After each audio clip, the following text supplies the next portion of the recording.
जय हिंद दोस्तों। तो आ गया हूं मैं लेकर के आपका पार्ट 5, यानी कि किस चीज का part 5, best 200 O level MCQs का। ठीक है ना, best 200 O level MCQ 200 questions यहां पर हम लोग कवर करेंगे। और अगर आप इस सीरीज को, यानी कि जो मेरी 200 क्वेश्चंस की सीरीज को पहली बार देख रहे हो, तो प्लीज जा करके जो मेरा fourth part, third part, second part और फर्स्ट पार्ट है उसको भी जा करके जरूर से देख लीजिएगा। ठीक है, क्योंकि हमारा यहाँ पे ये इनिशियल है कि यहाँ पर जितने भी हम आपको 200 क्वेश्चंस करवाएंगे, वहीं से क्वेश्चन, इन्हीं 200 क्वेश्चंस में से आपको क्वेश्चन आपके यूपीपीसीएल असिस्टेंट अकाउंटेंट एग्जाम में मिलेंगे। ठीक है ना, उन्हीं में से आपको क्वेश्चन यहाँ से मिलेंगे और इस चीज की हमारी 101% गारंटी है।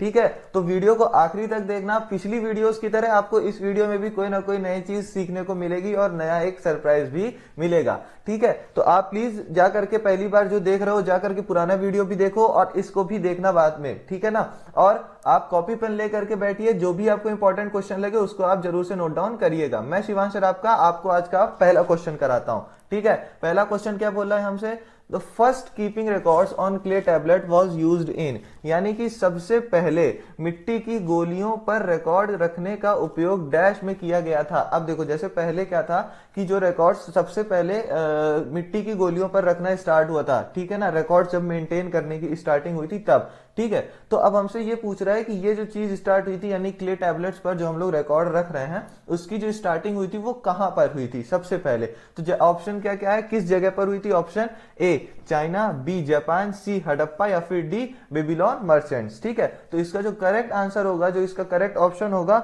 वो कौन सा हो जाएगा, वो होगा ऑप्शन नंबर डी, यानी कि बेबीलोन मर्चेंट्स। सबसे पहले इसको कहां पर रखा गया था, बेबीलोन मर्चेंट्स पर। ठीक है, ये भी एकदम एबेकस की तरह ही था कुछ। ठीक है, एबेकस तो खैर कैलकुलेशन के लिए यूज होता था ना, ये भी उसी की तरह, उसी से मिलता जुलता था। अब चलते हैं अपने सेकंड क्वेश्चन की तरफ, यानी कि ये हमसे क्या बोल रहा है, देखो फुल फॉर्म। यार फुल फॉर्म मैं आप लोगों से हर वीडियो में बोलता हूँ, फुल फॉर्म आएगा, फुल फॉर्म को याद कर लो। कॉपी में जितना मैं फुल फॉर्म बताता हूँ सारे के सारे नोट्स करते हुए चला करो, नोट्स को मेंटेन करते हुए चला करो। ठीक है, अब देखो यहाँ पर क्या बोल रहा है, सीडीसी स्टैंड्स फॉर, यानी कि सीडीसी का मतलब है। ठीक है, सीडीसी का फुल फॉर्म हमसे पूछ लिया। ऑप्शन क्या क्या है हमारे पास, A company data company, B control data corporation, C communication data control या फिर D none of the above. ठीक है, तो इसका जो करेक्ट आंसर होगा, इसका करेक्ट आंसर होगा बी, यानी कि कंट्रोल डाटा कॉर्पोरेशन। ठीक है ना, कंट्रोल डाटा कॉर्पोरेशन। ओके, अब आगे बढ़ते हैं अपने नेक्स्ट क्वेश्चन की तरफ। नेक्स्ट क्वेश्चन है थर्ड, यह है ना, तो थर्ड क्वेश्चन हमसे क्या बोल रहा है, किप्स स्टैंड्स फॉर। अब देखो यहां पर फिर से हमसे फुल फॉर्म पूछ लिया है। यार फुल फॉर्म आता है, इंपॉर्टेंट है।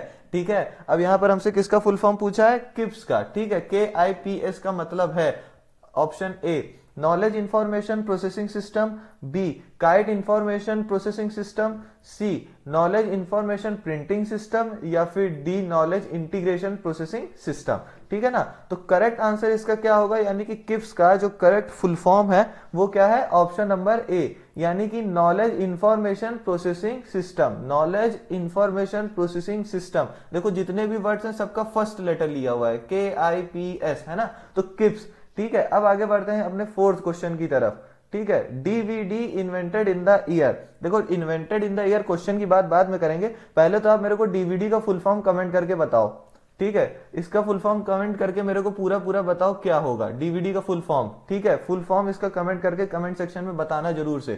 ठीक है, आगे बढ़ते हैं, हमसे पूछ रहा है डीवीडी का आविष्कार किस वर्ष में किया गया था। ठीक है, डीवीडी का आविष्कार जो था वो किस वर्ष में किया गया था, ये हमसे क्वेश्चन में पूछा है। ऑप्शन क्या क्या है हमारे पास, ए 2000, बी 1990, सी 1980 या फिर डी 1995। तो करेक्ट आंसर इसका क्या होगा, फोर्थ का जो करेक्ट आंसर होगा, यानी कि किस वर्ष में डीवीडी का आविष्कार हुआ था, इन्वेंशन हुआ था, ऑप्शन नंबर डी। ठीक है, यानी कि 1995 में, 1995 में डीवीडी का आविष्कार हुआ था। अब आगे बढ़ते हैं अपने क्वेश्चन नंबर 5 पर। The first Linux kernel was release in, यानी पहला लिनक्स कर्नेल डैश में जारी किया गया था। अब हमसे यहां पर यह पूछ रहा है कि जो पहला लिनक्स कर्नेल था, ये देखो लिखा है ना, पहला लिनक्स कर्नेल जो था कौन से ईयर में जारी किया गया था, कौन से ईयर में जारी किया गया था। तो ऑप्शन क्या क्या है हमारे पास, ए 2000, बी 1990, सी 1991 या फिर डी 1995। तो इसका जो करेक्ट आंसर होगा, इसका करेक्ट आंसर हो जाएगा सी, यानी कि 1991। ठीक है, 1991 में पहला लिनक्स कर्नेल जो था वो रिलीज किया गया था। अब आगे बढ़ते हैं अपने क्वेश्चन नंबर 6 की तरफ। क्वेश्चन नंबर 6 हमसे क्या कह रहा है, Mac operating system was developed in dash. देखो यहां पर हमसे क्या पूछ लिया, मैक ऑपरेटिंग सिस्टम जो है एमओएस, जो इसका शॉर्ट फॉर्म है एमओएस, ठीक है ना, एमओएस जो है वो किस ईयर में डेवलप हुआ था। ऑप्शन क्या क्या है हमारे पास, ए 2000, बी 1994, सी 1984 या फिर डी 1995।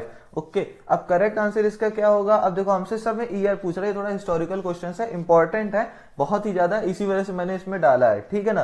तो करेक्ट आंसर इसका क्या होगा, इसका करेक्ट आंसर हो जाएगा सी, यानी कि 1984। 1984 ऑप्शन नंबर सी, इसका करेक्ट आंसर होगा 1984 ऑप्शन नंबर सी। ठीक है, अब आगे बढ़ते हैं अपने 7th क्वेश्चन की तरफ। 7th question, first floppy disk was developed इन। देखो यहां पर अब हमसे क्या पूछ लिया है, जो पहली फ्लॉपी डिस्क थी वो किस ईयर में डेवलप हुई थी। पहली फ्लॉपी डिस्क डैश में विकसित की गई थी। तो अब यहां पर हमसे पूछा कि जो फ्लॉपी डिस्क थी वो किस ईयर में डेवलप हुई थी। ऑप्शन ए 1960, बी 1990, सी 1980 या फिर डी 1970। ठीक, तो अब इसका करेक्ट आंसर क्या होगा, करेक्ट आंसर होगा इसका ए, यानी कि 1960। सबसे पहला जो इन्वेंशन हुआ था फ्लॉपी डिस्क का वो कब हुआ था, 1960 में। ठीक है, अब आगे बढ़ते हैं अपने नेक्स्ट क्वेश्चन की तरफ, यानी कि question number 8, dash as switching devices are for 4th generation. ठीक है ना, यानी डैश स्विचिंग डिवाइस चौथी पीढ़ी के लिए है। देखो सबसे पहली बात, जितनी भी जनरेशन होती है उन सब पे, जितनी भी जनरेशन है उन सब पे मैंने एक वीडियो बना रखी है, जाकर के उसको देख लो और प्रॉपर नोट्स बना लो, इसी चैनल पे है उसकी वीडियो। देखो टोटल 5 जनरेशन होती है, टोटल कितनी जनरेशन होती है, 5 जनरेशन। ठीक है, बहुत सारे वीडियोस पड़े हुए हैं, बहुत घुमा फिरा के बताया जाता है कि ये होता है वो होता है, एकदम लंबी सी लिस्ट निकाल दी जाती है, लेकिन होता वो सब यूजलेस है। अपना जो मेन मुद्दा होता है वो सारा मैंने बता रखा है अपने वीडियो पे, तो जाकर के इसी चैनल पे जो वीडियो है मेरा जनरेशन का, उसको एक बार जरूर से देख लेना, बहुत इंपॉर्टेंट है। उसमें कैरेक्टरिस्टिक्स जितनी चीजें होती हैं सब कुछ मैंने बता रखा है, उसको जाकर के देख लो, प्रॉपर नोट्स आप भी उसको देख करके बना लेना। ठीक है, इसका जो करेक्ट आंसर क्या होगा कि ऐसे कौन से स्विचिंग डिवाइसेस हैं जो कि 4th जनरेशन में यूज हुए हैं। मैंने अपने वीडियो में भी ये बताया हुआ है कि 4th जनरेशन में कौन सी चीजें यूज हुई थी। ठीक है, करेक्ट आंसर इसका क्या हो जाएगा, सी असेंबली बोर्ड। ठीक है, किस चीज का यूज हुआ था, सी असेंबली बोर्ड। ठीक, अगर आप मेरी जनरेशन वाली वीडियो को पहले भी देख चुके हो तो उसको कमेंट करके जरूर से बताना है कि हाँ सर हम देख चुके थे। ठीक है, अब आगे बढ़ते हैं क्वेश्चन नंबर 9 पर। ठीक है, क्वेश्चन नंबर 9 हमसे क्या पूछ रहा है, a computer that is old and perhaps not satisfactory is referred to as a।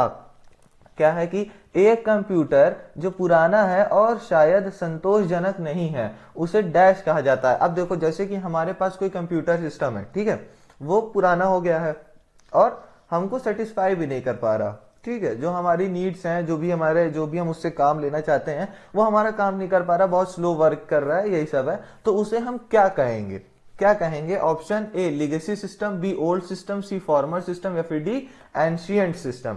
ठीक है, तो करेक्ट आंसर इसके क्या हो जाएगा, क्या कहेंगे ऐसे सिस्टम को हम लोग कहेंगे ए, यानी कि लेगेसी सिस्टम। ठीक है, ऐसे सिस्टम को क्या कहेंगे, लेगेसी सिस्टम। देखो क्वेश्चन को समझना, क्वेश्चन कह रहा है पुराना है लेकिन और सेटिस्फैक्ट्री भी नहीं है। देख यहां पर यह नहीं लिखा है कि वो चल नहीं रहा या कुछ ऐसा, वो चल रहा है, बस हमारी जो नीड्स है उनको नहीं सेटिस्फाई कर रहा और पुराना है। ठीक है, ऐसे सिस्टम को लेगेसी सिस्टम कहेंगे। अब देखो 10th क्वेश्चन क्या बोल रहा है, who invented the first electronic digital computer इन 1930।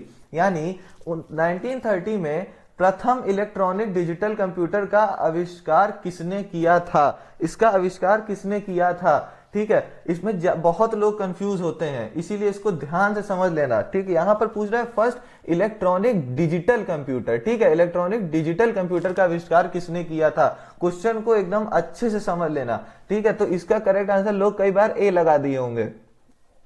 आप में से ही कई लोग इसको ए लगाएंगे, कई लोग मन में चल रहा होगा कि ए होगा चार्ल्स बेबेज, बी होगा John Vincent Atanasoff, C Alan Turing, या फिर D none of the above. ठीक है, कई लोग अभी इसमें लगा देंगे ए चार्ल्स बेबेज बिना कुछ सोचे। ठीक है, लेकिन चार्ल्स बेबेज जा करके देखना, ये नॉर्मल कंप्यूटर का इन्होंने आविष्कार किया था जो कि एकदम बड़े से साइज का था। ठीक है, इन्होंने उसका आविष्कार किया था। अब यहां पर अपने को क्या देखना है, यहां पर अपने को देखना है कि जो फर्स्ट इलेक्ट्रॉनिक डिजिटल कंप्यूटर जिन्होंने बनाया था, डिजिटल कंप्यूटर की यहां पर बात हो रही है, और कब बनाया था, 1930 में। ठीक है, तो इसका जो करेक्ट आंसर होगा, यानी कि ऐसा जो बनाया था फर्स्ट इलेक्ट्रॉनिक डिजिटल कंप्यूटर, वो होगा ऑप्शन आपका बी। ठीक है, ऑप्शन नंबर आपका हो जाएगा बी, यानी कि जॉन विंसेंट एटेंसॉफ। देखो हम तो इसका जॉन विंसेंट बस याद करे हुए हैं, एटेंसॉफ ज्यादा वो नहीं, बस जॉन विंसेंट जहां पर दिख जाए वहां पर टिक कर देना। ठीक है ना। अब आगे बढ़ते हैं अपने नेक्स्ट क्वेश्चन पर, यानी 11th क्वेश्चन। 11th क्वेश्चन क्या बोल रहा है, which of the following is a ternary operator, यानी निम्नलिखित में से कौन एक टर्नरी ऑपरेटर है। यहां पर सी लैंग्वेज की बात हो रही है। ठीक है, सी लैंग्वेज की बात है, तो हमसे पूछा है सी लैंग्वेज में कौन सा है जो टर्नरी ऑपरेटर है। ठीक है, तो ऑप्शन क्या क्या है हमारे पास, ए स्टार, बी क्वेश्चन मार्क, सी अपर स्लोगन, या फिर डी साइज ऑफ। ठीक है ना, तो इसका जो करेक्ट आंसर होगा, इसका जो करेक्ट ऑप्शन होगा, यानी कि टर्नरी ऑपरेटर जो होगा वो होगा आपका ऑप्शन नंबर बी, यानी कि क्वेश्चन मार्क। ठीक है, ऑप्शन नंबर बी यानी कि क्वेश्चन मार्क। ये प्रैक्टिकल से रिलेटेड क्वेश्चंस है, प्रैक्टिकल वाले अच्छे से इसको समझ पाएंगे। आगे बढ़ते हैं क्वेश्चन नंबर 12 पर। The type cast operator is, यानी कि टाइप कास्ट ऑपरेटर है, यहां पर जितने भी ऑप्शंस दिए हुए हैं, कास्ट करके है, देखो यहाँ पर ब्रैकेट्स लगा हुआ है, यहाँ पे स्लैश लगा है, और यहाँ पर टाइप दोनों तरफ से इनक्लोज्ड है ब्रैकेट्स में। तो यहां पर हमसे पूछ रहा है कि ऐसा कौन सा है जो कि कास्ट ऑपरेटर है। ठीक है, कौन सा है जो कि कास्ट ऑपरेटर है। करेक्ट आंसर इसका क्या हो जाएगा, ऑप्शन नंबर, करेक्ट आंसर इसका होगा ऑप्शन नंबर डी। ठीक है ना, यानी कि टाइप और दोनों तरफ से जो इनक्लोज्ड है ब्रैकेट से। ठीक है, तो इसीलिए ये क्या हो जाएगा, ये होगा टाइप कास्ट ऑपरेटर। आगे बढ़ते हैं अपने 13th क्वेश्चन पर। 13th क्वेश्चन क्या बोल रहा है, which of the following is best suited for creating, editing and saving business document such as letter and reports, यानी कि निम्न में से कौन सा लेटर और रिपोर्टर जैसे व्यवसायिक दस्तावेजों को बनाने, संपादित करने और सहेजने के लिए सबसे उपयुक्त है। ठीक है, देखो यहां पर क्वेश्चन में बहुत बड़ा लोगों को कंफ्यूजन आ जाता है। कहां पर कंफ्यूजन आता है, बिजनेस पर, जो बिजनेस वर्ड लिखा है यहां पर। ठीक है, बिजनेस वर्ड यहां पर लिखा हुआ है, तो यहां पर लोग कंफ्यूज हो जाते हैं, लेकिन मैं आपको अभी ऑप्शन बताने के बाद बताऊंगा कि आप इसको कैसे समझ सकते हैं। ठीक है, तो ऑप्शन इसके हैं क्या क्या, A MS Access, B MS PowerPoint, C MS Word, या फिर डी एमएस एक्सेल। बहुत सारे लोग जाएंगे और बिजनेस वर्ड को पढ़ लिया और बस हमने क्या टिक कर दिया भैया, एमएस एक्सेल, एमएस एक्सेल पे हमने टिक कर दिया और आगे बताएंगे हाँ हाँ हमारा पेपर बहुत अच्छा गया। लेकिन ऐसा नहीं होता, पहले क्वेश्चन को समझो। क्वेश्चन ये बोल रहा है कि business document such as letters और रिपोर्ट्स की यहां पर बात हुई है, लेटर और रिपोर्ट की बात की गई यहां पर। ठीक है ना, तो यहां पर शीट वगैरह या फिर कोई एक पर्टिकुलर ट्रांजैक्शन के बारे में बात नहीं हुई, फाइनेंशियल चीजों की बात नहीं हुई है। ठीक है, इसी वजह से जब लेटर और रिपोर्ट्स की बात की जा रही है ना, तो वहां पर होगा एमएस वर्ड। इसका जो करेक्ट आंसर होगा वो होगा एमएस वर्ड, ना कि एमएस एक्सेल। एमएस एक्सेल नहीं होगा। ठीक है, एमएस पावर पॉइंट तो हो ही नहीं सकता है, एमएस एक्सेल भी नहीं होगा। ठीक है, तो करेक्ट आंसर इसका क्या होगा, एमएस वर्ड, क्योंकि लेटर और रिपोर्ट के बारे में हमसे पूछा था। ठीक है, अब आगे बढ़ते हैं क्वेश्चन नंबर 14 पर। क्वेश्चन नंबर 14 क्या बोल रहा है, which of the following statements is true, यानी कि निम्नलिखित में से कौन से कथन सत्य हैं। यहां पर देख लो, अच्छे से पढ़ लेना, यहां पर बोला है ट्रू यानी कि सत्य। ठीक है ना, सत्य बोला है, असत्य नहीं बोला। ठीक, अब ऑप्शन क्या क्या हमारे पास, ए सी इनहेरेंट आईओ फैसिलिटीज। देखो सबसे पहले आईओ का मतलब समझ लो, आईओ मतलब होता है इनपुट आउटपुट। ठीक है, आईओ मतलब क्या होता है, इनपुट आउटपुट। तो ऑप्शन क्या क्या है, A C inherent IO facilities, B C library functions provide IO facilities, C does not have IO facilities, या फिर D none of the above. ठीक है ना, तो करेक्ट आंसर इसका क्या हो जाएगा, यानी कि जो स्टेटमेंट ट्रू है, इसमें सही स्टेटमेंट बताना है कि करेक्ट स्टेटमेंट कौन सा होगा। तो करेक्ट स्टेटमेंट इसमें हो जाएगा C library functions provide IO facilities, यानी कि ऑप्शन बी। ठीक है ना, C library functions provide IO facilities. अब चलते हैं अपने नेक्स्ट क्वेश्चन की तरफ, यानी कि 15th क्वेश्चन। 15th क्वेश्चन क्या बोल रहा है, C support how many basic looping constructs, यानी कि सी कितने बुनियादी लूपिंग निर्माणों का समर्थन करता है। यहां पर सी लैंग्वेज की बात हो रही है, ठीक है ना, सी प्रोग्रामिंग लैंग्वेज की यहां पर बात हो रही है। तो अब हमसे आप पूछ रहा है कि सी जो है कितने बुनियादी लूपिंग निर्माणों का समर्थन करता है, ठीक है, कितने लूपिंग कंस्ट्रक्ट्स को ये सपोर्ट करता है, बेसिक लूपिंग कंस्ट्रक्ट्स को। तो ऑप्शन क्या क्या है हमारे पास, ए 6, बी 4, सी 3 या फिर D none of the above. ठीक है, तो करेक्ट आंसर इसका क्या हो जाएगा, कितने बेसिक लूपिंग कंस्ट्रक्ट्स को सी लैंग्वेज सपोर्ट करती है, वो होगा आपका ऑप्शन सी यानी कि 3। ठीक है, ऑप्शन सी यानी कि 3, सी इसका करेक्ट आंसर होगा। और 3 बेसिक लूपिंग कंस्ट्रक्ट्स को सी लैंग्वेज सपोर्ट करती है। अब आगे बढ़ते हैं अपने क्वेश्चन नंबर 16 पर। अब देखो यहां पर तुमसे क्या पूछा, null character is represented by, यानी कि शून्य वर्ण द्वारा दर्शाया जाता है। यहां पर जो नल कैरेक्टर होता है, ठीक है, जो नल कैरेक्टर हम लोग यूज करते हैं वो किसके द्वारा रिप्रेजेंट किया जाता है, किसके द्वारा वो रिप्रेजेंट किया जाता है, किसके द्वारा वो दर्शाया जाता है। ऑप्शन क्या क्या है हमारे पास, A /0, B /o, C /n या फिर D none of the above. देखो ध्यान से देख लेना, ये 0 है और ये o है, ठीक है, ये O है और ये 0 है, ध्यान रखना है इस चीज को, ठीक है। तो करेक्ट आंसर इसका क्या हो जाएगा, 0 वाला, यानी कि ऑप्शन नंबर ए। नल है ना, नल मतलब तो होता है ये शून्य, देखो हिंदी में शून्य लिखा भी है। तो /0 से हम क्या करते हैं, नल कैरेक्टर को रिप्रेजेंट करते हैं, उसको दर्शाते हैं। 17 क्वेश्चन क्या बोल रहा है, file manipulation functions in C are variable available in which header file, यानी सी में फाइल मैनिपुलेशन फंक्शन किस हेडर फाइल में उपलब्ध है। यानी कि जो सी लैंग्वेज होती है उसमें फाइल मैनिपुलेशन फंक्शन जो होता है वो किस हेडर में है, ठीक है, किस हेडर फाइल के अंडर में आता है। ऑप्शन क्या क्या है हमारे पास, ए studio.h, बी stilip.h, सी files.h या फिर डी streams.h। ठीक है, तो इसका करेक्ट आंसर क्या होगा, किसमें पाया जाता है फाइल मैनिपुलेशन फंक्शन, ये हो जाएगा आपका ऑप्शन नंबर सी, यानी कि files.h में ये पाया जाता है। ठीक है, अब आगे बढ़ते हैं अपने नेक्स्ट क्वेश्चन की तरफ, यानी कि 18th क्वेश्चन की तरफ। 18 क्वेश्चन क्या बोल रहा है, कंटिन्यू स्टेटमेंट इज यूज्ड, यानी कि जारी रखें कथन का उपयोग किया जाता है। अब हमसे ये पूछ रहे जो कंटिन्यू स्टेटमेंट होता है उसका यूज किस चीज में किया जाता है। ठीक है, ऑप्शन क्या क्या है हमारे पास, A come out of a loop, B to go to the next iteration in a loop, C restart iteration from the beginning of the loop, या फिर D exit and return to the main function. ठीक है, exit and return to the main function. अब इसको बताता हूं मैं कि कंटिन्यू स्टेटमेंट किस लिए यूज होता है। इसका करेक्ट आंसर होगा ऑप्शन नंबर बी। ठीक है, करेक्ट आंसर क्या हो जाएगा, ऑप्शन नंबर बी।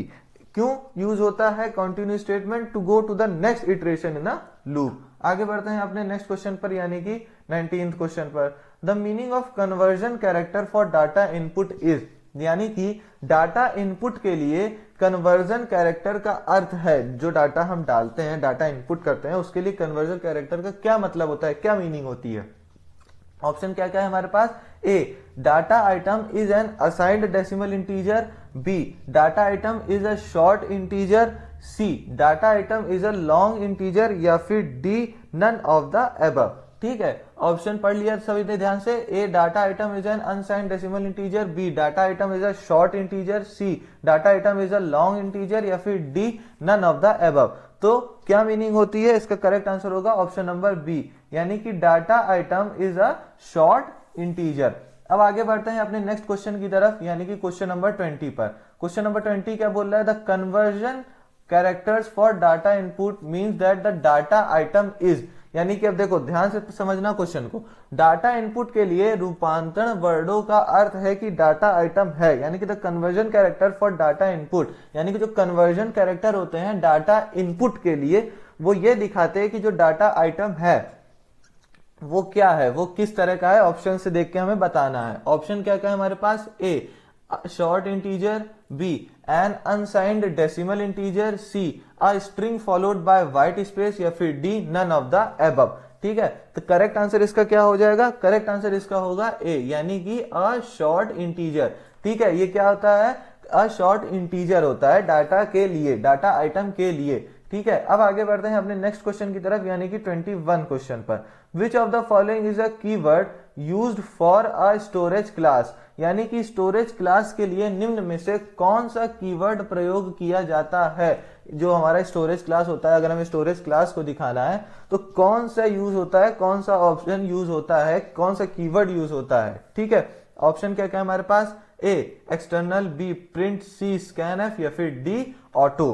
तो इसका जो करेक्ट आंसर होगा, इसका करेक्ट आंसर हो जाएगा आपका ऑप्शन नंबर डी, यानी कि ऑटो, AUTO, ऑटो यूज होता है किसको दिखाने के लिए, स्टोरेज क्लास को दिखाने के लिए। वैसे ये जितने क्वेश्चन इस तरह के आपको मिले हैं कि किस चीज से डिनोट किया जाता है, या क्या होता है, कैसे होता है, तो अगर ये ना समझ में आए कि किस प्रोग्रामिंग से ये पूछा है तो ध्यान में रखना कि हमेशा सी प्रोग्रामिंग से ही पूछेगा, क्योंकि वही आपके सिलेबस में है भी। ठीक है, तो सी प्रोग्रामिंग से ही इसके क्वेश्चन हैं।